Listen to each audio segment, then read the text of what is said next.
I'm ill, okay? I am ill. I'm really sorry if my voice sounds really snotty. That is just because that is how I feel. So I am wrapping up warm and we're gonna knit and bitch. Stitch and bitch. That's what we're doing. We're stitching and bitching. Hey there poetry pals, welcome back to another video. My name's Josie Alford and this week we're talking about Rory Waterman's article Good Person Poems, which was published in Poetry London a couple of weeks ago. Yeah, this article had Poetry Twitter all of a flutter last week. In this video, I'm going to talk about the article, the response to it, as well as running through my thoughts and opinions on the issues that were brought up in the article. But before we go any further, why don't you like this video, subscribe, comment down below what brought you to my channel. All of this engagement really helps small creators like me get found, so help a girl out. And while we're on the subject, why don't you follow me on social media? I am at Josie Alford Poet on all of the things. Follow me, it's a good time. And stay tuned for the end of this video for a super cool announcement. So, this article. If you haven't read it, I will link it in the description, but I'm going to give you a super quick summary, but the link is in the description if you want to read it in full. First of all, there's an example of an online reading. Refers to people as X is the poet, Y is the subject of the poem, and Z is what Y experienced. X's poem is mediocre.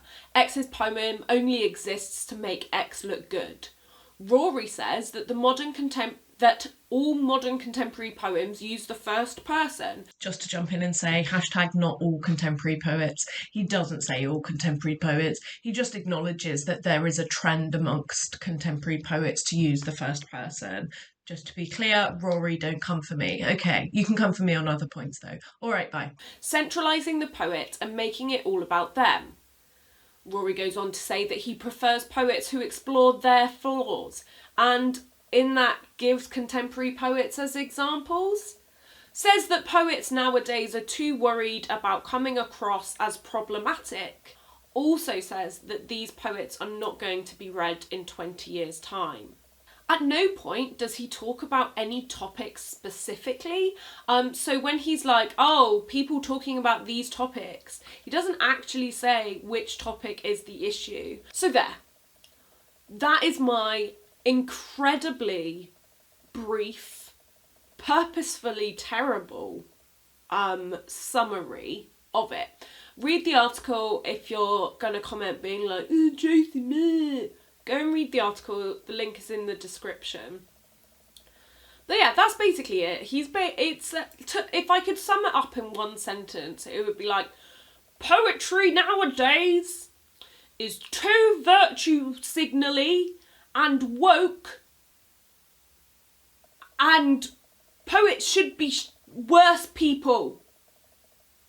Or at least poets should admit that they're worse people. The article is incredibly vague about like what specifically he's talking about. A lot of people assume that he's talking about like race or age or stuff like that. He said like, oh, I'm not talking about young people, but I would argue that he kind of is, because there's a quote later on that he kind of talks about age in it. But he doesn't actually talk about any issues explicitly, and that's important to note. But before we go any further, I want to tell you a little bit about a couple of the things that I picked up on in this article before we go on to talk about the response. In my opinion, the leader, which is the first sentence that pulls you into the article, is the most controversial bit of the whole article. The rest of the article is full of conditions and being like, well, some people say this, but I wouldn't entirely agree with them. Whereas this leader is like, pow, pow, pow in its opinions and doesn't pull back. I'd be surprised, actually having read some of Rory's tweets, maybe Rory did write his own leader, but I wouldn't be surprised if someone else had written it, because tonally it feels totally different to the rest of the article. Here, let me read it to you. Rory Waterman offers a stirring op-ed on the negative effects of superficial do-goodery and inadvertent self-flattery on contemporary poetry, and how such tendencies often simplify moral and intellectual complexities to the detriment of the art being produced. It's described as a stirring op-ed, and I do think stirring is a strong word because the only stirring thing about it is this leader. Personally, I don't find the rest of this article much of a muchness, which, by the way, is a quote from Jonathan on Twitter. Superficial do-goodery and inadvertent self-flattery. Bit heavy, bit harsh. I'll be honest, like, all of this just feels like the sort of, like, being dismissive of woke that's a bit of a trend amongst, let's be honest, the right wing. He says that contemporary poetry, like, simplifies moral complexities, but I would argue that this doesn't just happen in contemporary poetry, it happens in older poetry and it happens in other literature too. To the detriment of the art. I'm going to go into this point a bit more, but, like, moral poetry, like, moral certainty and like wokeness or whatever, but doing that to the detriment of the art. Here's what my argument is. I would argue that poetry is just poetry, regardless of what the topic is. Here's the thing, right? So X is writing a poem about Y's experience of Z, right? And Rory goes on to say that good poems have been written about this subject. So what I want to understand is, if good poems have been written about this subject, then why is there a problem at all? Surely your problem with X is that their poem is rubbish, not that they're writing a poem about this. Because the whole article is like, oh, you're only writing this poem to make yourself look good. But if good poems have been written, then maybe the problem isn't that they're writing about this subject. The problem is that the poem is shit. But I think it isn't just that the poem is rubbish.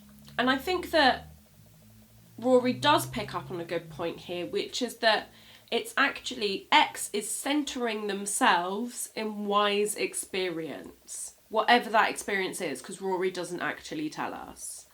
Other than the fact, the only other clue we get is that X describes themselves as working class, and then says, I'm not part of that community, so I can't speak for it, but then goes on to do an entire poem about it. But the poet centers himself in their performance in this poem.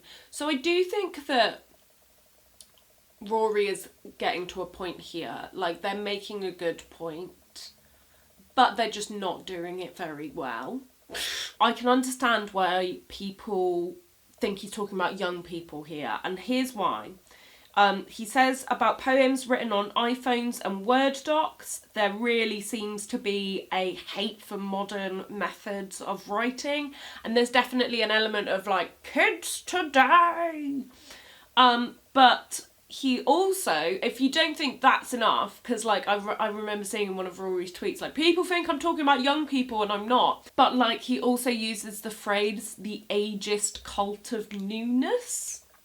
So, if you're not talking about young people, why did you use the phrase ageist cult of newness? So those were a couple of, like, individual moments that I wanted to pick up on in the article. Now I'm going to run through the responses, and then we're going to round up with a few thoughts from Josie. So people kicked off on Twitter. Although I have to say that most of my Twitter feed was people talking about the drama and possibly taking the piss lightly, rather than actually engaging with the discussion. It does feel like it was not much of a big deal, especially in, like, my circles. People didn't seem to take it that personally, but people did get really offended by this and probably lashed out at Rory as well, to the point where he commented this on Facebook and later shared it on Twitter. It's intriguing that my article is simultaneously an attack on individuals and lacked sufficient detail to be effective.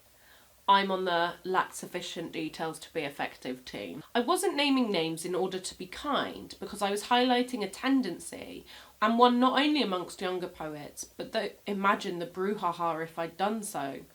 Those I trust can have a partial list of mainly bigger hitters if they want, and we can chat about why I'm right or wrong civilly. The article is about sanctimonious faux working class fakery, and by extension about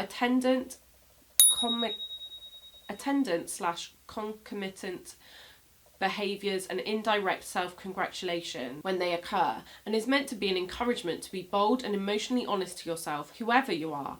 Maybe I'm right and maybe I'm wrong, and obviously absolutely anyone should feel free to debate that and go on from there.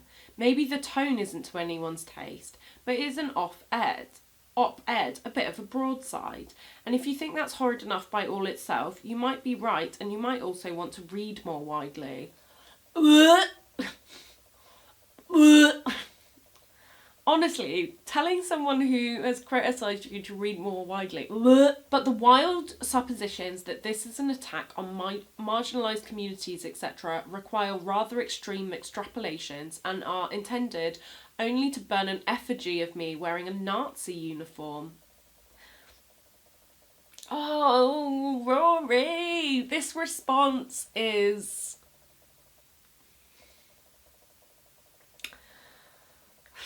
Put it this way, if I was Rory's PR agent, I would change the password to his social media accounts. Well, I would after this comment anyway. But, you know that argument that as soon as someone brings up the Nazis, the argument is over? I wonder who brought it up first. I don't know. Woe betide me for the irony, implying I'm essentially a good person, but those who know me will be able to rattle many reasons why this is grotesque and will understand why I take exception, but won't ever buckle to a mob of any kind when the intention is to personally attack either myself or anyone I believe in.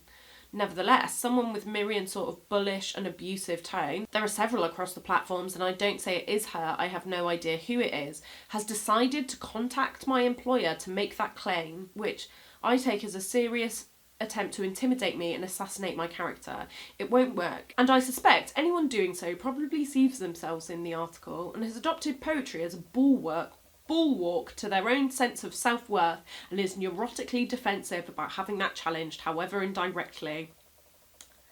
It's funny how he says that people are neurotically defensive with this.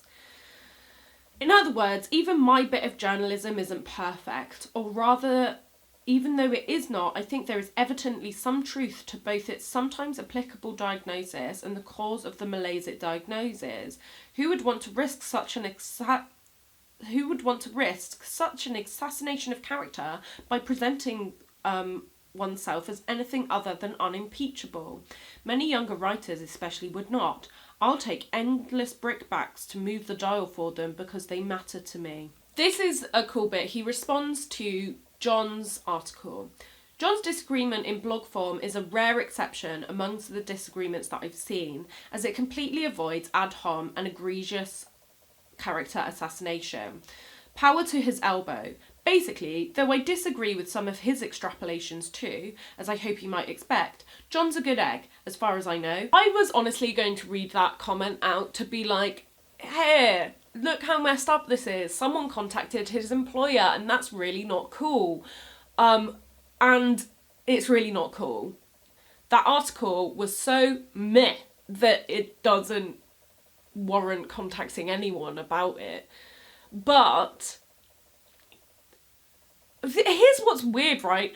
Is that he, in this Facebook comment, he has written far more strongly in his Facebook comment in terms of his views and in terms of like whatever. He's written far more strongly in that Facebook comment. He says that other people want to turn him into a Nazi. To be fair, I found responses to this really difficult to find, other than things that came from Rory's own mouth. So I do want to say that one response that does seem fairly balanced is John Stones, who wrote a really fabulous response on his blog, which I will link to in the description down below. But here is my super paraphrased summary. Number 1, glad this debate is out there. Here are my criticisms.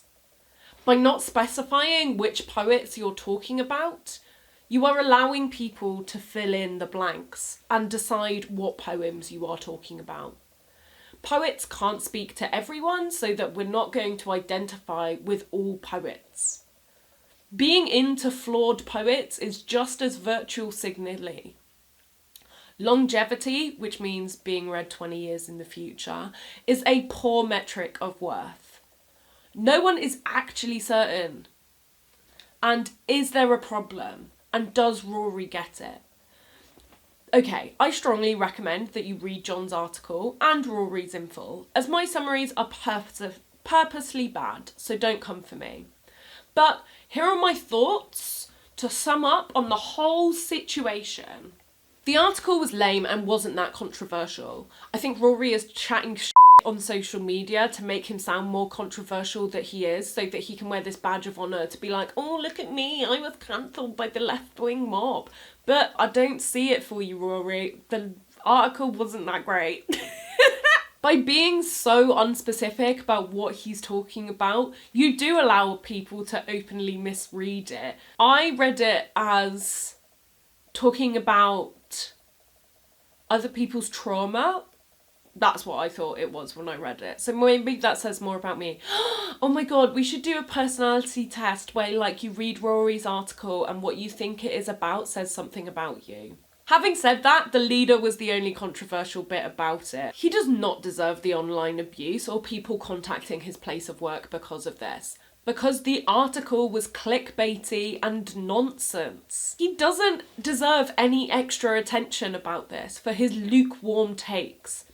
I realise that making a video about this I'm part of the problem, okay? I'm not saying I'm perfect. I am part of the problem, and admitting it is the first step. But having said all of that, here are some of my thoughts on some of the issues that come up in the article itself. First of all, Zoom. So this incident he talks about is about an online poetry reading.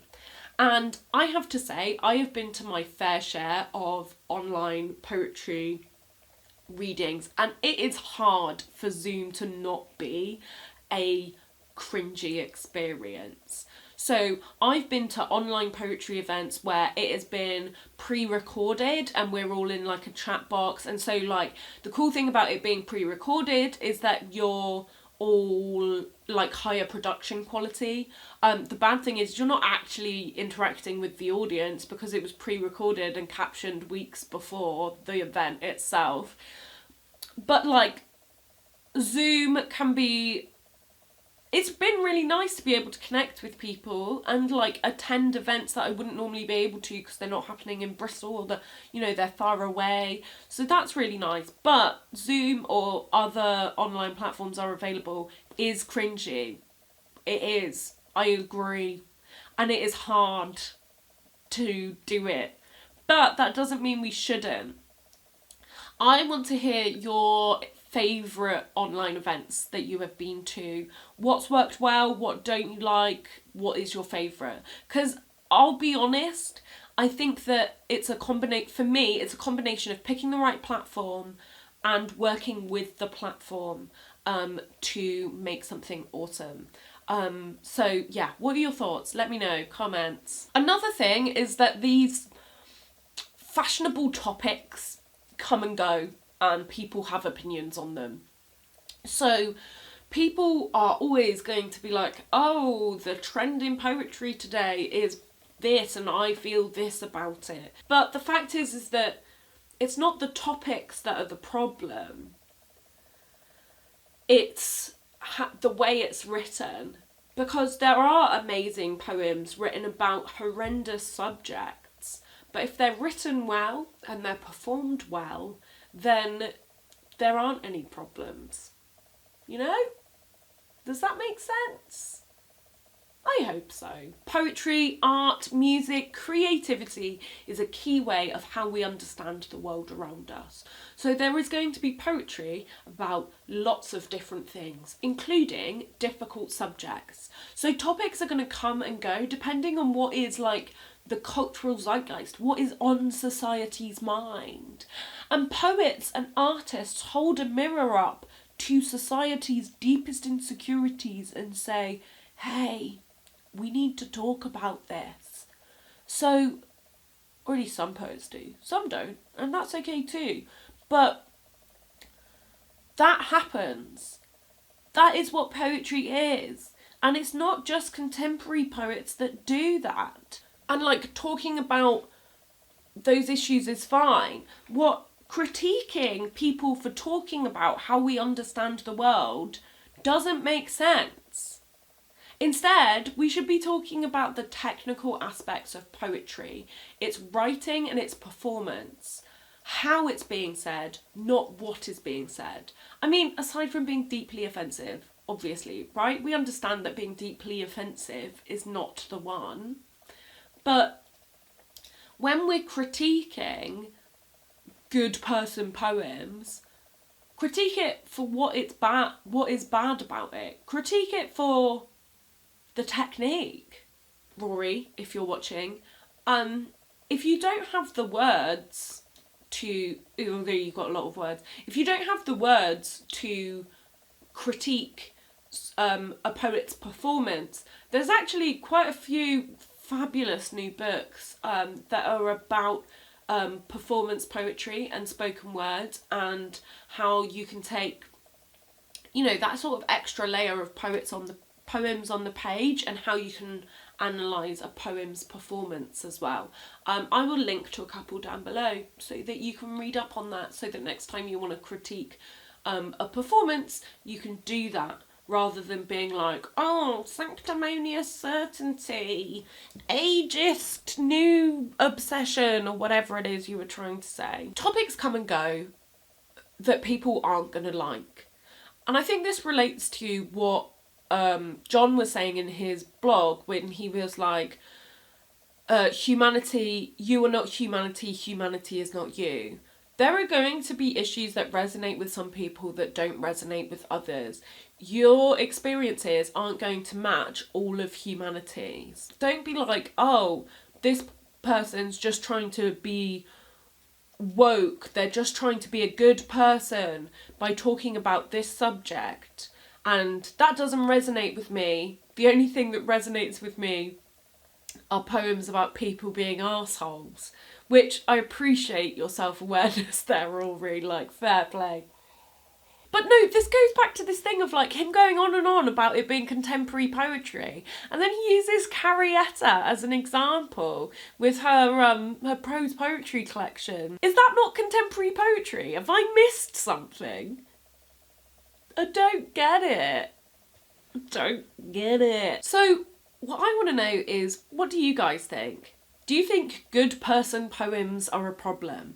Have you read the article? Are you going to read the article? Let me know in the comments down below. That's it for this week's video, but I just wanted to end on a final announcement, which is this week I found out I got Arts Council funding, which is really exciting. I got it for DYCP, which stands for Developing Your Creative Practice. Over the next few months, I'm going to be learning from people all across the industry, in poetry, out of poetry, and learning about how I can take my poetry to new places. I'll be developing and learning how to develop a spoken word show from my poetry collection, and how to take that into new places, including online events. So if you do have opinions on online events, I would really love it if you could share your experiences in the comments down below. So that is it for this week. You can support the channel by joining me on Patreon, or you can buy me a coffee. The links for both are in the description down below. And if you can't support the channel with money, that's totally fine. Just make sure you subscribe, share this video, comment, like, do all of those things, because that engagement really helps small creators like me get found. And while we're on the subject, why don't you follow me on social media? I am at Josie Alford Poet on all the things. Thanks so much for watching. I'll see you all next week. Bye.